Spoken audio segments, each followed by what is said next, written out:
తనదైన రూపమ్మమ్మ, ఎనలేని జాలి గుణమే అమ్మ.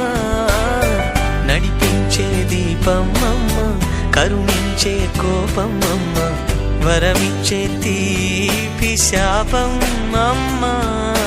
నాయాలి అమ్మగా అవుతుండగా జోలాలి పాడన కమ్మగా కమ్మగా. పెదవే పలికిన మాటల్లోనే తీయని మాటే అమ్మ, కదిలే దేవత అమ్మ, కంటికి వెలుగమ్మ.